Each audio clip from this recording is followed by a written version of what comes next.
Hello, everyone. Welcome back to another edition of StarSound Speaks. This is your host, Irlianna of StarSound Astrology.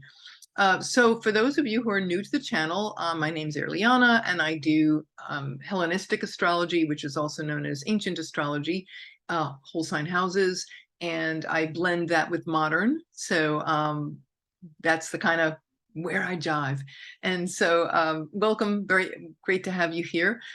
I want to talk, this video will be short and sweet. It's this week's events, which obviously are very much overshadowed by this enormous solar eclipse. But we're going to just walk through the things that are happening this week, not just the eclipse, but some other transits that I want to bring up.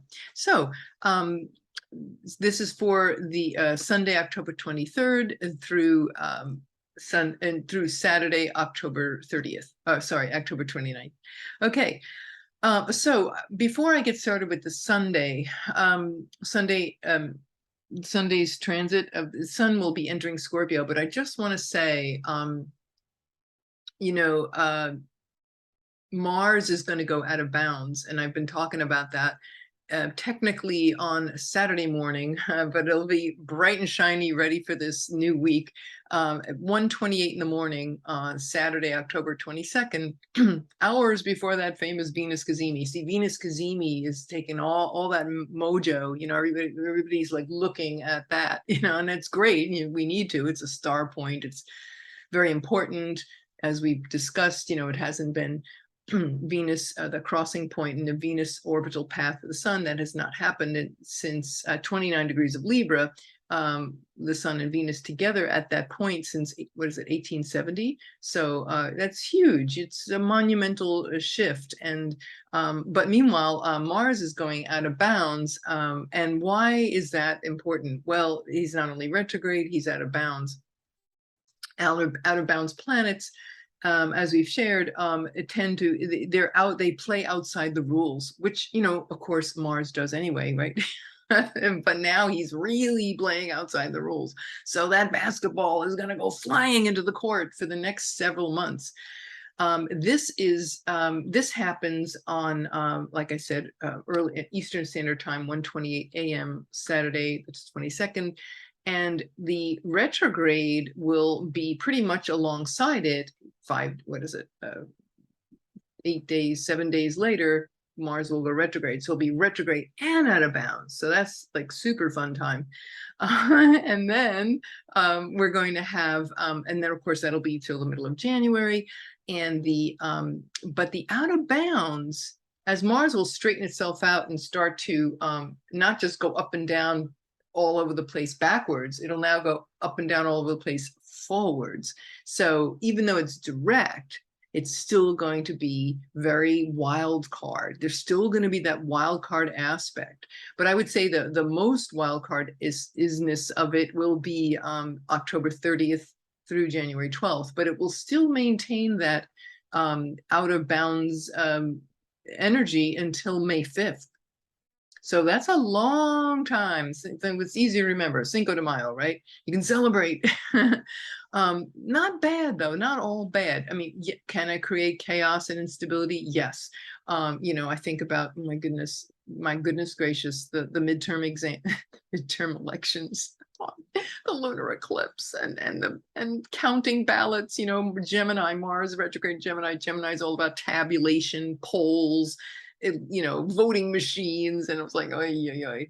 But like they say, like they've always, the saying about things always happen for us, and so there's some obviously divine comedy, but also there's really some profound lessons, and we've talked about that. If you haven't seen Michael Bartlett, president of Kepler College, I interviewed him a few weeks ago. Fantastic interview. I love Michael. He did a great delineation. I'm also we've covered it also with Cassandra Tyndall, and I'm going to be talking about it more, as we move through this together. So anyway, just wanted to say, very, very important, long term. Normally we don't talk about Mars that much, but with this retrograde and out of bounds, I mean, my goodness, it's now October, so it'll be what, 7 months until this really almost 7 months that we will be engaged with Mars. So it's a big story. Anyway, this Sunday, October 23rd, we have the sun going into Scorpio, 0 degrees of Scorpio. Of course, Scorpio season, we have our solar eclipse on Tuesday. And, the archetype of Scorpio is all about, death, letting go, releasing, and reprogramming, letting things die in order that they can be reborn. So obviously that is very much the theme of this South Node solar eclipse, which will be happening on Tuesday. So I'm going to talk more about the Scorpio archetype in general. I'm building my little library of, I call it, us journalists, we call it evergreen content. And these are the, I started in Cancer with Rachel Middleton and Lindsay Natale from my cohorts at Nightlight Astrology. So they were, and so we've been doing those every every ingress of the sun in each sign. And so hopefully I can get a hold of Rachel for that next one. But if not, I will deliver it for you. Anyway, yes, Scorpio archetype. You get a really good solid sense so you can, build your astro knowledge. Okay, so Tuesday, October 25th, the solar eclipse is at 2 degrees of Scorpio. That will be occurring like 6:48 a.m. Eastern Standard Time, so just adjust your time clocks accordingly. This one is, it's important, a South Node eclipse, right? So the South Node is in Scorpio, and it has been there since last year. Was it? No, yeah, 27 Taurus was the eclipse. It was a January, it went into Taurus Scorpio, and it will leave around July of next year. We will have the nodes will shift into Libra and Aries, but until then, we have some very big stories. Each of these eclipses in Taurus and Scorpio are major evolutionary checkpoints. So the one, and I'll pull up this chart here for the for Washington, D.C. So here it is for Tuesday, October 25th. This is what the eclipse looks like for the city of Washington, and in the second house. But of course, doesn't really matter wherever you are in the world.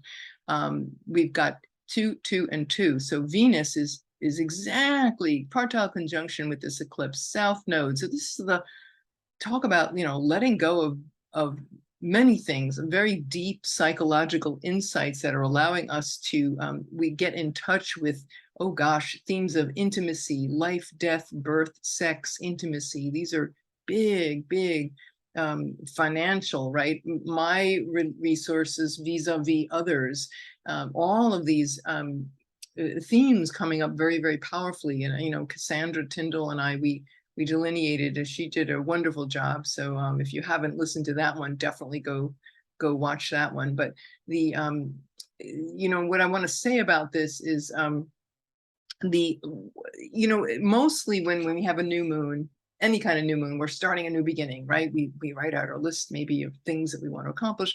And with a solar eclipse, it's definitely about things going offline, and then we come out and we see things newly.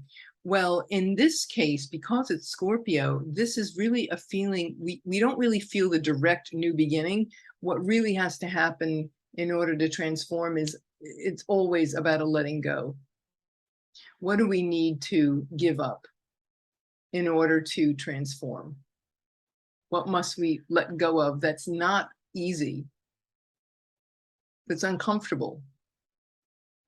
Certainly this speaks to women, sexuality. I mean, look at, what AOC just said to Mike Pence, nobody's interested in your plans about their uterus, It's like, oh my God, that was in today's news.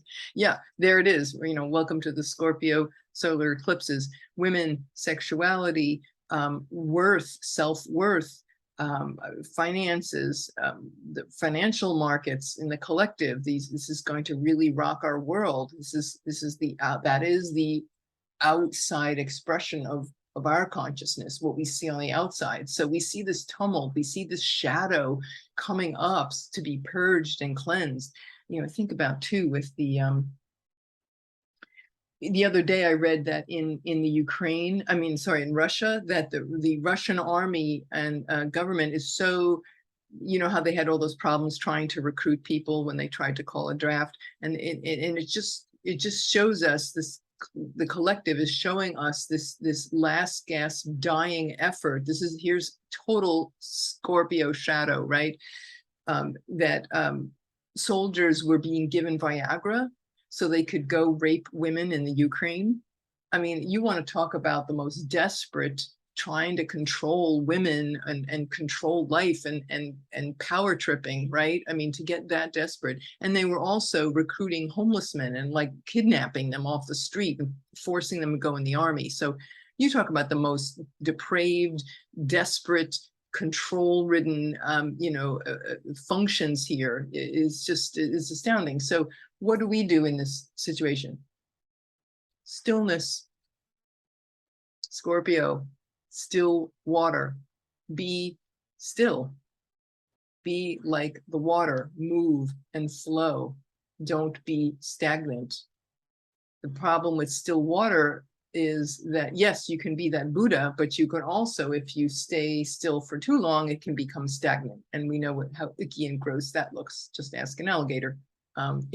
So some, that stagnant energy, of course, can rob us of opportunities to evolve. And so these eclipses are bringing us these opportunities to evolve on a very big scale. Anyway, and these eclipses, obviously it's a new moon on steroids, and the eclipses will last months, and sometimes even years, the effects of these eclipses.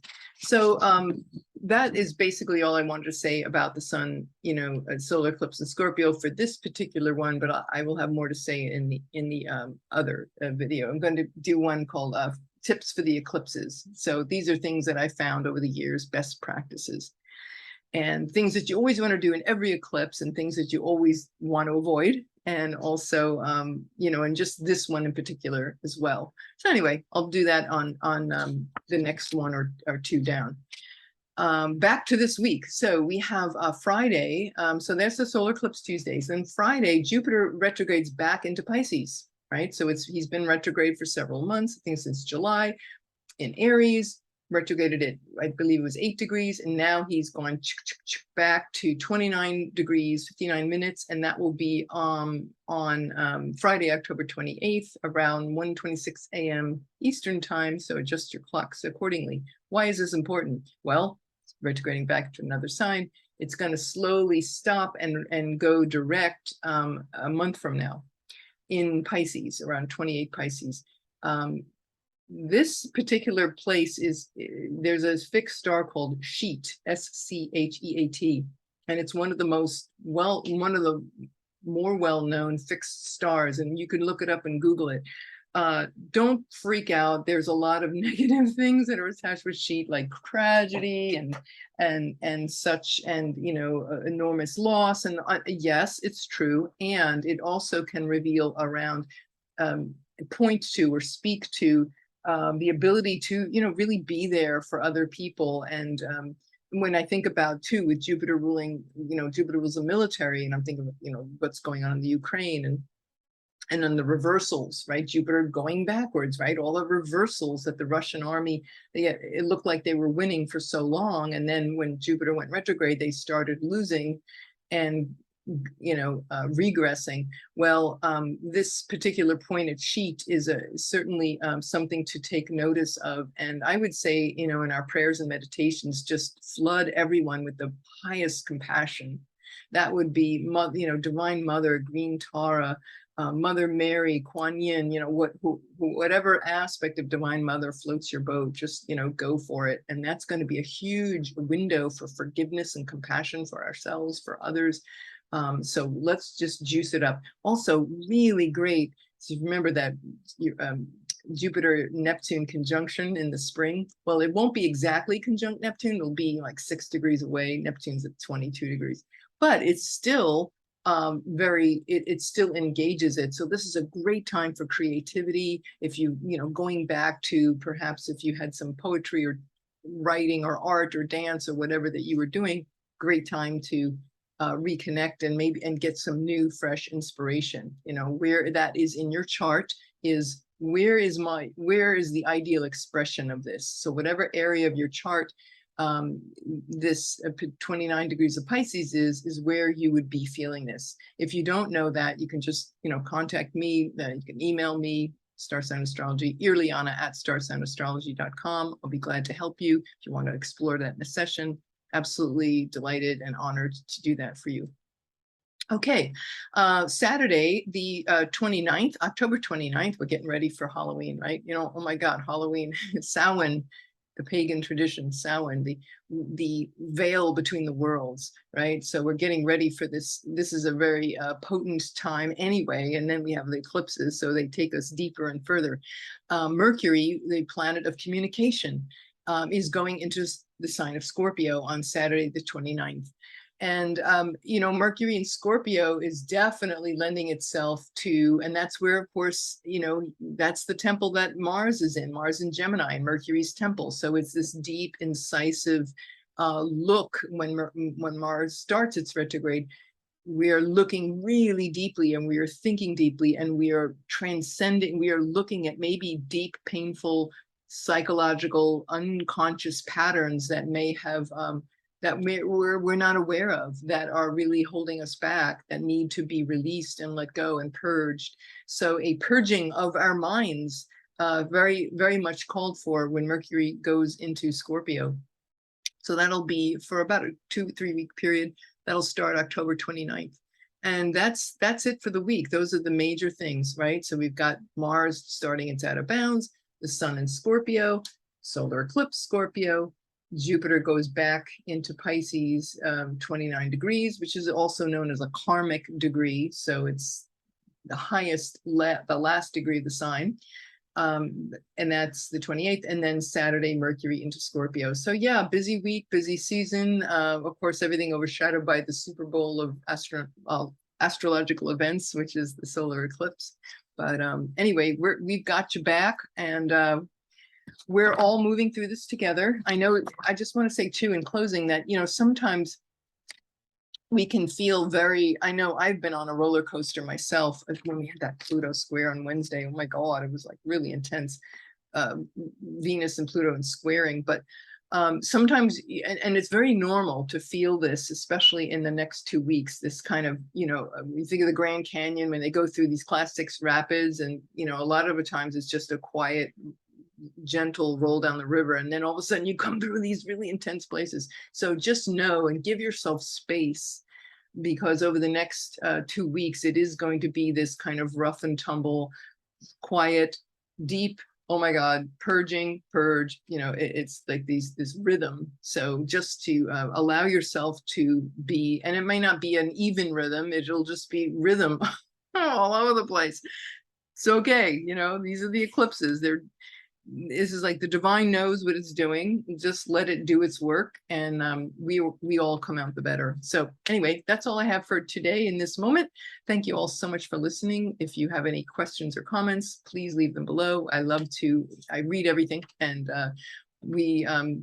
yeah, we're here for you. So we'll keep our light on. Anyway, that's all for now. Thank you so much. Irlianna Samsara, StarSound Speaks. Can I speak? I don't know. I'm trying to move my mouth.